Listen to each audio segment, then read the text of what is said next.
लपेट के थरिया में लोटा पूरा धो धा के लोग पीते थे और क्या कहते थे? चरणामृत। वो चरणों की गंदगी है कि चरणामृत है?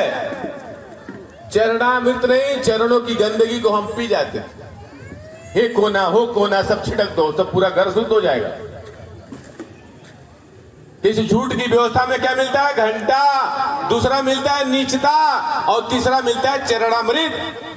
तो बाबा साहब अम्बेडकर ने अंग्रेजों से कहा तुम भारत छोड़ के जा ही रहे हो तो जाते जाते एक संविधान का निर्माण कर दो, नहीं तो तुम ऐसे ही चले गए तो भैंस चराएगा, गडरिया भेड़ चराएगा, धोबी कपड़ा धोएगा, चमड़े का काम करेगा।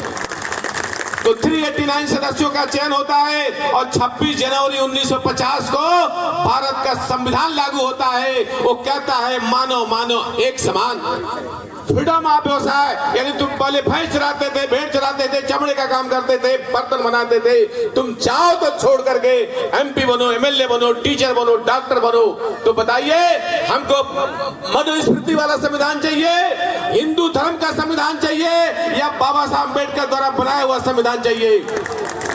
कितने लोग तैयार है? हाथ खड़ा करके बताइए। इसी संविधान से शादी करके आप अपने बच्चों की शादी कर लीजिए, गृह प्रवेश कर लीजिए, कोई मर गया संविधान शपथ पढ़ दीजिए, हो जाएगा। पंडित रात भर जगाता है, मंत्र संस्कृत पढ़ता है, अब पैसा हिंदी मांगता है। आपको धागा पहनाता क्या बोलता है? एन बंधु बलि राजा दान मंद्रो महाबला तेन तो हम प्रतिबद्ध में न विरक्षे। माचल माचल, जिस धागे से आपके राजा दान बिन बाली को हम लोगों ने गुलाम बनाया, उसी धागे से हम आपको गुलाम बना रहे हैं। माचल मत, हिल्ला मत, गुलामी में पड़े रहो, अही रहो तो भाई चला के दूध के पहुंचाओ और कोई काम मत करो, नहीं तो ब्रह्मा जी नाराज हो जाएंगे। धागा क्या है? गुलामी का प्रतीक। कुत्ता दो तरह का होता है, एक पालतू एक फालतू। पालतू के गले में पट्टा रहता है, फालतू खुला घूमता है। ब्राह्मण आपके हाथ का धागा दूर से देख के समझ जाता है कि ये हमारी झूठ की व्यवस्था का पालतू। कुत्ता बोलना ठीक नहीं है, मैं भी पहनता था। हम जब मिशन चालू किए, भाईंदर में यादव जी है, मैं बोला भैया जरा भूख लगी है कुछ खिला दो। मैं घर पहुंचा, चूड़ा खा रहे हैं, दूध पी रहे हैं, चाय भी मंगा रहे हैं, और जैसे हम पहुंचा सब हटा लिया। बोला अब आप यादव जी नहीं रहे, अब आप शूद्र बन गए हैं, हमारे से आपसे कोई लेना देना नहीं है। हमने बोला अखिलेश यादव जी का कुर्सी कौन धोया, किससे धुलाया गया? गाय के मूत्र से। हिंदू धर्म में आपका स्थान क्या है? मूत्र से भी नीचे। बताइए उस धर्म में रहेंगे? जब मैं उनको समझाया, सावित्रीबाई फुले जयंती रखा था यही भांडुप में मोरिया हाल में, तो चाय भी पिलाया, चूड़ा भी खिलाया और 500 रुपया भी दिया। बताइए झूठ की व्यवस्था में ज्ञान की देवी कौन है? जय हो सरस्वती माई, जो स्कूल खोला ही नहीं, जो रियल में स्कूल खोली 1848 में, वो पढ़ाने गई तो लोगों ने कहा तुम हिंदू धर्म की डाइन हो, हिंदू धर्म के अंदर शूद्र को पढ़ाना, नारी को पढ़ाना पाप है, तुम पाप कर रही हो। उसने बोला मैं पाप करूंगी, मुझे घर से निकाल दिया जाए। वो घर से निकल जाती है। उसके बाद महाराष्ट्र के लोगों को मालूम है, डग्गर मारते, डग्गर यानी पत्थर से मारते हैं।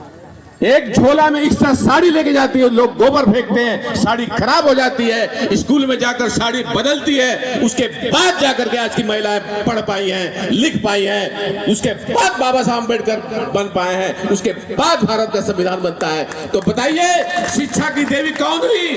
सरस्वती हुई या सच की व्यवस्था में सावित्रीबाई फुले हुई? सावित्रीबाई फुले की जयंती 3 जनवरी को आप लोग मनाएंगे कि नहीं मनाएंगे? अगर 85% के लोग सावित्रीबाई फुले की जयंती मनाएंगे तो ब्राह्मण का एंटीना खड़ा रहेगा या टेढ़ा हो जाएगा? उसका एंटीना खड़ा करना है या टेढ़ा करना है? अगर हम ब्रह्मा के पैर से निकले हुए लोग हैं तो मैं इस मंच से ऐलान करता हूं, उस ब्रह्मा का पैर को मैं अलग करता हूं, ब्रह्मा को मैं लूला बनाता हूं। हमारा मिशन है ब्रह्मा को लूला बना दिया जाए। देखता हूं कितने दिन चलता है। हमारे लोग ये मोर्चा वो मोर्चा, अरे कुछ नहीं, ब्रह्मा को पहले लूला करो। आपके घर में भगवान है, मत हटाओ। मैं तो कहता हूं महापुरुष लाइए। मैं तो कहता हूं आपके घर में भगवान है, रहने दीजिए। इस महापुरुष को घर में बगल में लगा दीजिए। दोनों भगवानों में झगड़ा होने दीजिए। जो भगवान असली रहेगा वो रह जाएगा, और नकली कितने लोग तैयार है एक कैलेंडर ले जाने के लिए? कोई पैसा नहीं देगा, चलेगा। मैं रेलवे की नौकरी छोड़ करके सारा पेंशन इस कैलेंडर में लगा दूंगा। सारे लोग फ्री में लेके जाओ। पैसा देना हो 20-50 कोई दाम नहीं है। 50-100 रुपया देंगे आप लोग पूरे